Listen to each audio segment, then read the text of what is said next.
Scientific Advertising by Claude C. Hopkins. Picture yourself strolling down a street in the early 1900s. Everywhere you look, there are advertisements for 5 different beer brands. And they're all screaming the exact same thing: pure. One has bold red letters. Another shows off a fancy illustration. The third?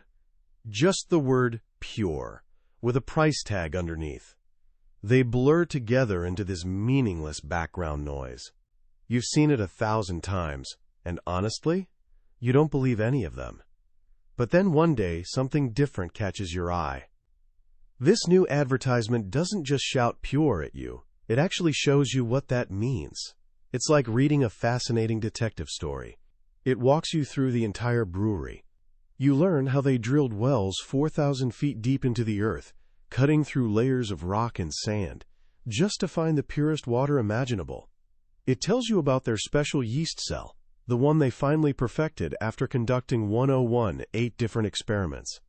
Every single batch of beer today comes from that same mother cell. The ad describes these massive rooms made entirely of plate glass, where the beer cools in carefully filtered air.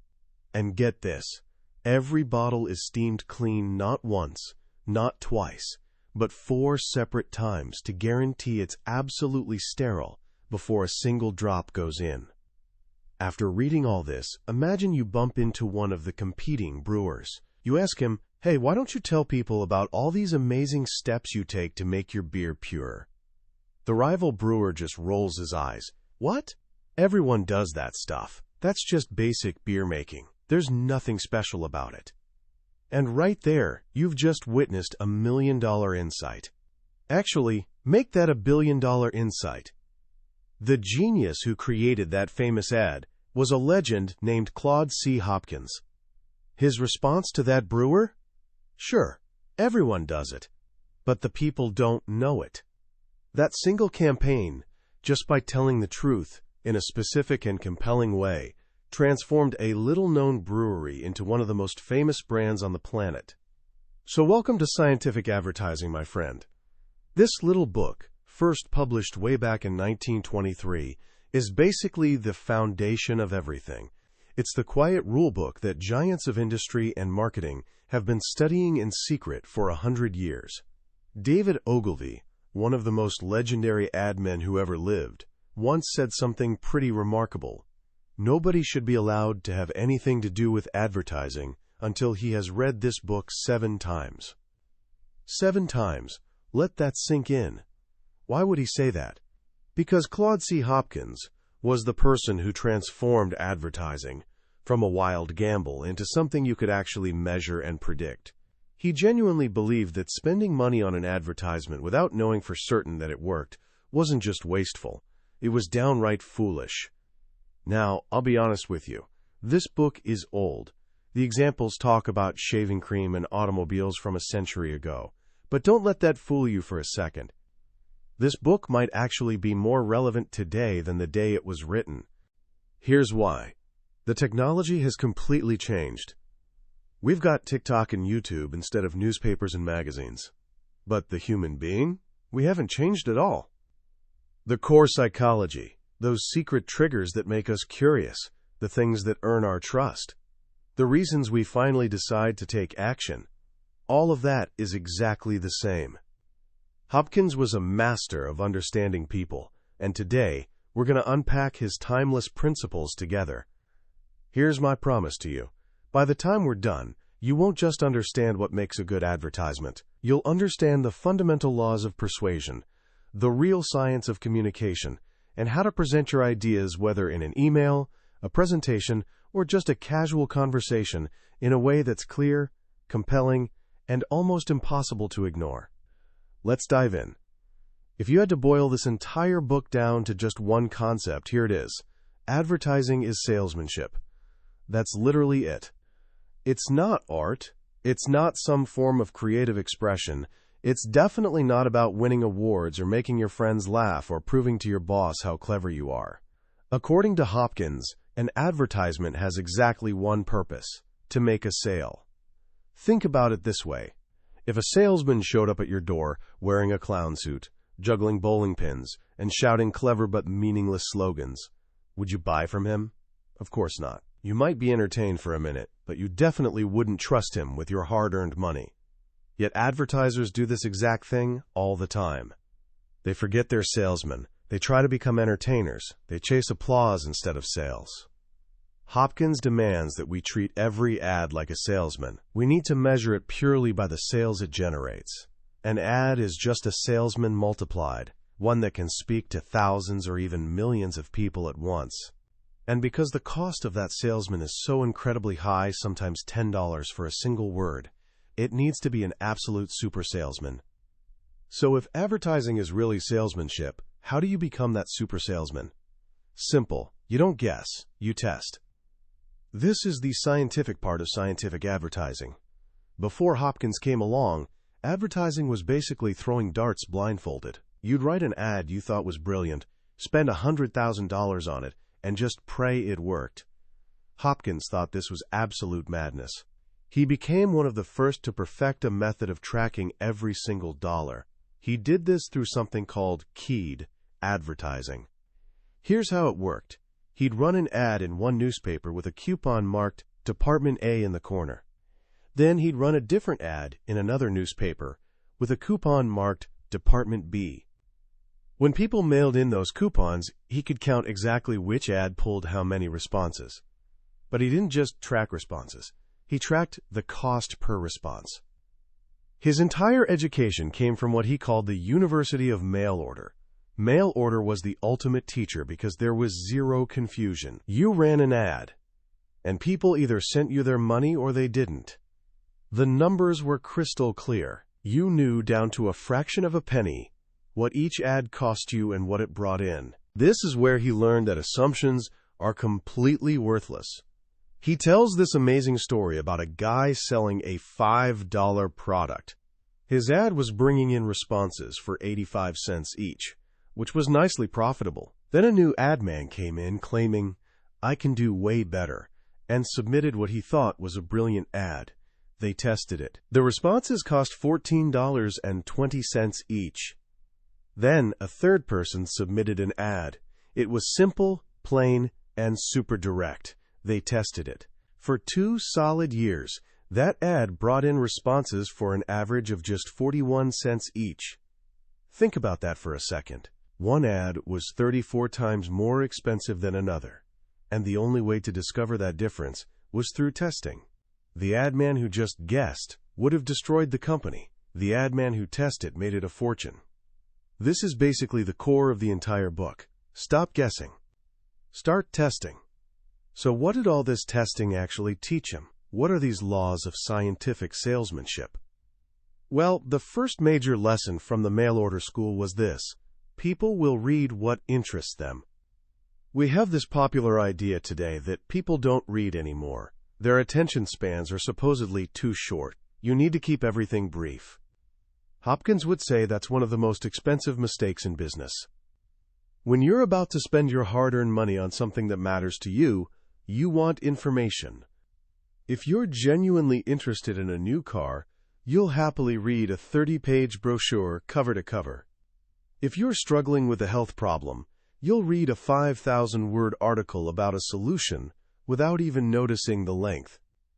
The mail-order advertisers prove this beyond any doubt.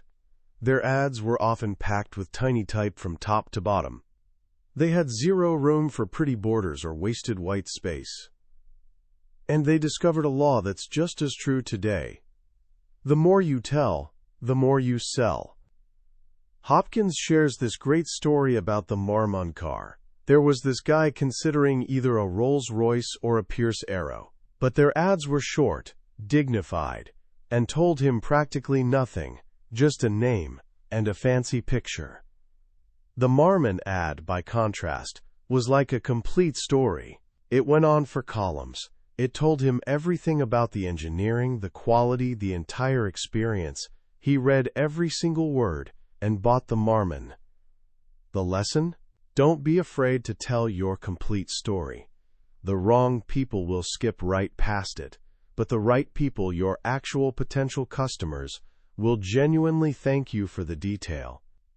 Of course, this raises the next big question. How do you get the right person to even start reading your long, detailed story in the first place?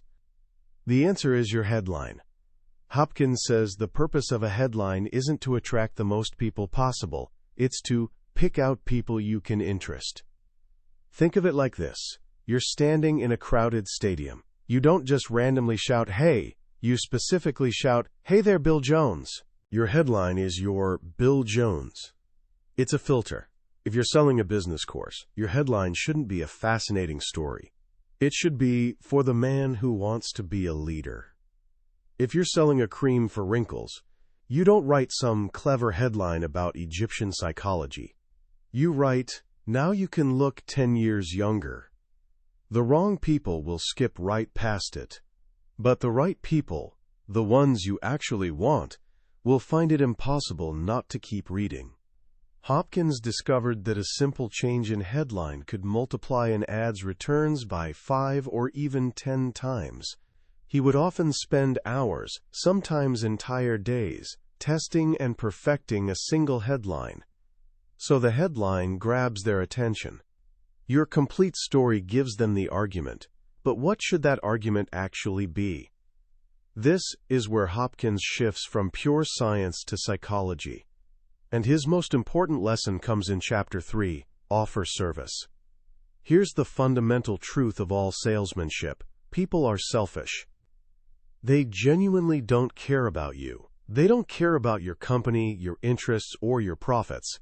They care about themselves and their problems. And yet, just look at most advertising out there. It's completely about the seller. Buy my brand. We're the best. Give me your money. Hopkins calls this a costly mistake. It's an unpopular appeal that pushes people away. The best ads, the ones that truly work, never actually ask anyone to buy. Instead, they're based entirely on service. They offer valuable information people actually want. They offer real advantages. They offer a free sample, a trial period, or a way for customers to prove the claims without any risk whatsoever. People can be coaxed, he writes, but not driven. He gives these beautiful examples. A brushmaker sent out 2,000 salesmen to homes, and they were incredibly successful. Why? They didn't knock on doors saying, "Would you like to buy a brush?" They knocked and said, "I was sent here to give you a brush. I've got a few samples, and I just want you to pick your favorite." The housewife, naturally delighted, would look over the samples to choose her free one. And while doing that, she'd notice 3 or 4 others she wanted. And feeling that natural sense of obligation from receiving a gift, she'd almost always place an order. Another company sold coffee from wagons. The salesman would stop at a house, hand the woman half a pound of coffee and say, "Please accept this package and try it out. I'll swing by in a few days to ask how you liked it." He wasn't selling, he was serving. This principle is completely timeless. It's the 7-day free trial on every app. It's the use it for a week, then decide offer on mattresses. It's the smoke 10 of these cigars, then decide if you want to pay strategy. This approach accomplishes 2 powerful things. First, it demonstrates unshakable confidence in your own product. You're essentially saying, "I don't need to pressure you at all. The product will do the selling itself." Second, it taps into a deep psychological trigger. Hopkins tells this story about a man offered 2 horses. The first seller said, "Try the horse for a week. If you don't like it, come back and get your money." The second seller said, "Try the horse for a week, then come back and pay me." Which horse do you think he bought? The second one, obviously. It was the ultimate demonstration of confidence. This leads us to the next great law: be specific. Hopkins had absolutely zero patience for lazy general claims. He called them, quote, platitudes.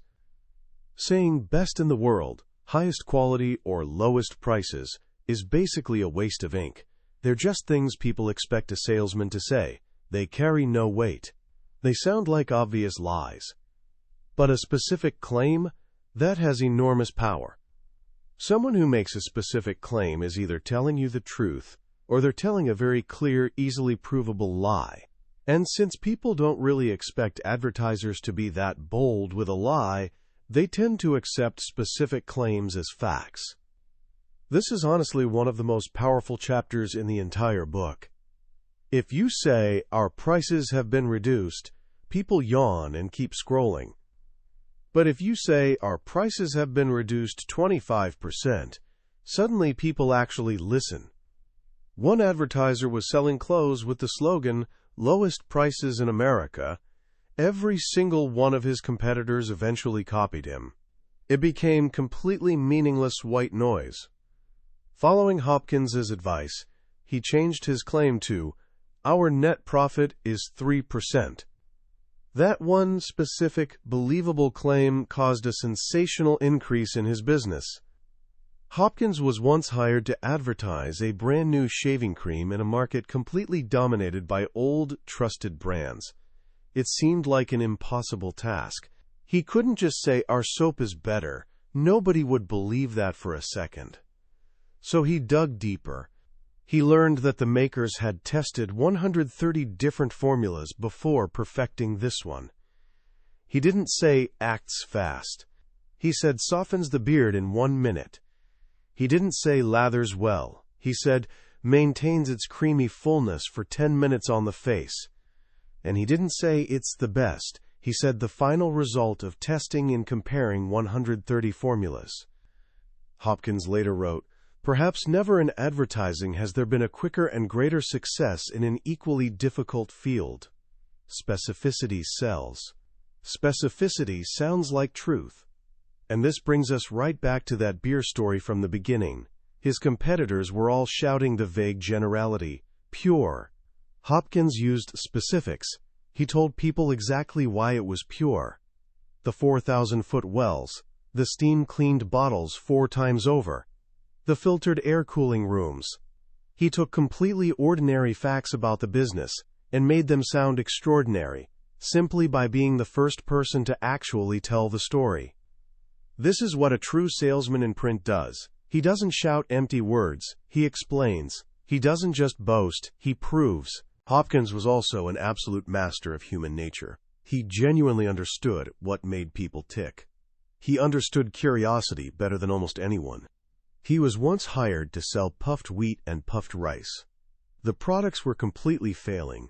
They were just breakfast cereals, nothing special. So he dug into the manufacturing process to find something interesting.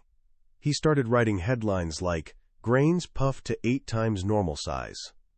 And even better, "Foods shot from guns." He explained that 125 million steam explosions happened in every single kernel. Was it true? Absolutely. It was just how they made the stuff. But it tapped into this deep, irresistible human curiosity that made people have to try it. Those products, once total failures, became massive successes just because of that psychological angle. He also knew that cheapness isn't actually a strong appeal. Americans, he observed, are extravagant by nature. They want bargains, sure, but they don't want cheap stuff. They want to feel like they can afford the best. If you treat them like they're poor, they'll actually resent you. He also understood the psychology of the word free. This insight is absolutely brilliant. 2 companies were selling similar food products. Both offered a full-size package to get people to try it. The first advertiser gave his package away completely free. You just had to ask. That campaign utterly failed. He even lost customers he already had. Why? Because he'd cheapened his product. He'd basically told the world it was worth nothing. The second advertiser did something different. He published a coupon in newspapers. That coupon was good at any store for a full-size package, and the maker would personally pay the store the full retail price. That campaign was hugely successful. Think about the psychological difference there. The first guy said, "Here, take this, it's free." The second guy said, "This product is so valuable, I'm going to buy it for you." One cheapened the product completely. The other added immense value and respect to it. This same logic applied to all samples. Hopkins was a huge believer in samples. The product itself, he said, should be its own best salesman. But he was absolutely dead set against what he called promiscuous sampling.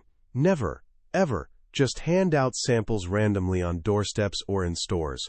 Why? Because they become like waifs on the doorsteps. Nobody respects them. They're cheapened before they're even tried. Instead, you absolutely must make the person ask for the sample. The person needs to first read your ad, your full, specific story. They need to become genuinely interested. They need to be brought to the point of taking action, filling out a coupon, calling a number, visiting a store, to actually request that sample. When the sample finally arrives, it's not junk mail, it's a welcome guest. The person is in a positive, receptive state of mind. They expect to find the qualities you claimed, and so they almost always do. This process, getting people to raise their hand and ask, is what separates the scientist from the gambler. Finally, Hopkins teaches us about the character of our salesmanship. First, he says, don't be a clown. Sure, you can grab attention by being eccentric or weird, but you'll completely ruin your actual selling prospects. People simply don't patronize clowns. They don't trust their money with fools. In all your advertising, be normal. Be sincere. Be believable. Create a consistent, trustworthy personality for your brand, and stick with it. Second, don't be negative. This is honestly one of the most wonderful chapters in the book. Never, ever attack a competitor. It's not even allowed in the best publications, and it's never good business strategy. It looks unfair, not sporty. The selfish purpose becomes way too obvious. Always appear to be a genuinely good-natured person. Even more importantly, don't focus on the problem. Focus entirely on the solution. Always show the bright, happy, attractive side of things. If you're selling a cure for wrinkles, don't show wrinkled faces. Your customers already know about wrinkles. Show them the beautiful face as it will appear after. If you're advertising toothpaste, don't show ugly, decaying teeth. Show pretty, healthy teeth. If you're advertising a business course, don't show a picture of someone failing. Show a picture of a successful person, a leader. He gives this incredibly powerful piece of advice. Picture what others wish to be, not what they may be now.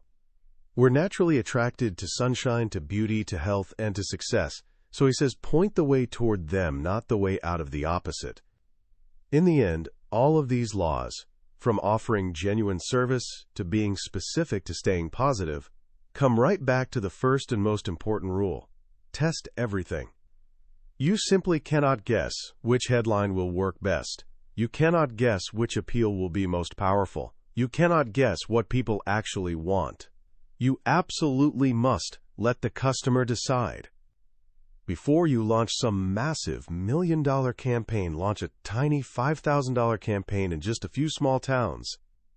Let the actual numbers tell you the truth. Let the cost per reply be your ultimate guide. This, Hopkins explains, is what completely removes the gamble. It's what transforms wild speculation into a safe and conservative business. It's what separates the scientist from the gambler, the professional from the amateur. It's the simple, powerful, and genuinely timeless secret of scientific advertising. When you first pick up this book, it's honestly easy to be a little underwhelmed. It was written 100 years ago. It's pretty short.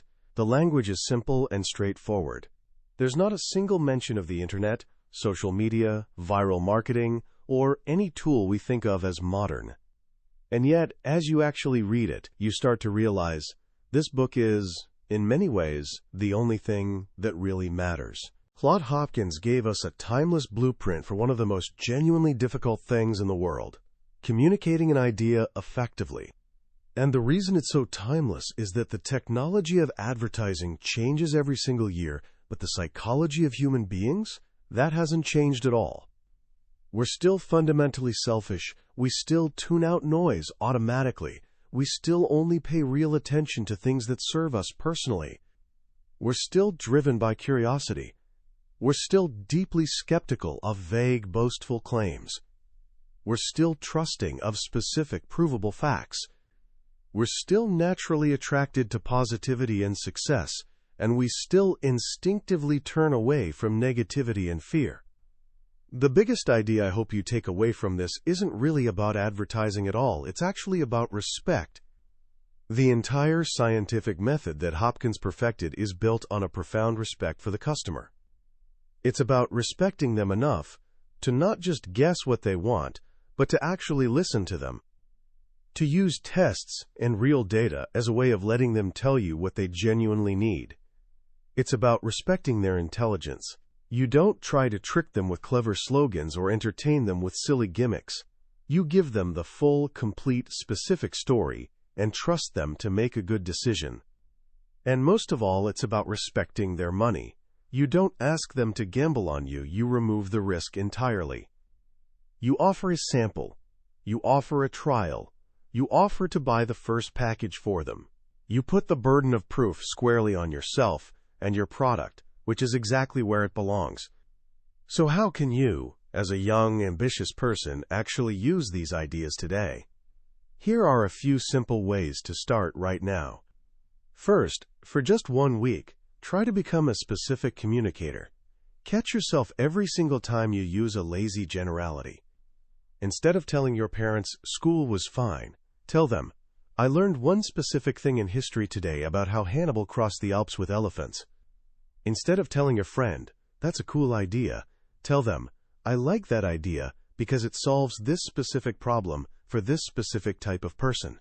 Just watch how differently people respond to you. Watch how much more weight your words suddenly carry. Second, find the service angle in everything. The next time you need to persuade someone, to get a job, to propose a project, to get help with something, stop talking about what you want. Completely reframe your entire request around what they get. What service are you offering them? How does your idea genuinely benefit them? You'll find that this simple shift in perspective changes the entire dynamic. And third, run a small test before going all in. Before you fully commit to a big new project, starting a YouTube channel, launching a side hustle, committing to a new field of study, find a way to test it small first. Make one video and see if anyone actually watches. Ask 10 people if they would genuinely buy your product before you spend 6 months building it. Let the real world, not just your hopes and dreams, be your guide. That was Scientific Advertising by Claude C. Hopkins. We've walked through the main halls of his University of Salesmanship today, but I'll be completely honest with you. A summary is like looking at the blueprints of a great building. The real magic happens when you actually walk through the rooms yourself. It's in those quiet moments when a simple sentence or a short story from Hopkins hits you in a way you didn't expect at all. This summary is your map, helping you decide if this journey is worth your time. If anything we've talked about today, this whole idea of salesmanship, of psychology, of testing, has sparked even a tiny light in you, then please grab a copy. Reading it isn't just learning. It's an experience that can genuinely change how you communicate, how you see the entire world of business, and how you understand people. The link to the book is right there in the description. And if you found this journey valuable, if you feel even just a little bit wiser than you did before, please do me a small favor and hit that like button. And definitely subscribe to the channel so you don't miss our next exploration into another one of these powerful books that have built empires and shaped minds. Let's keep growing together.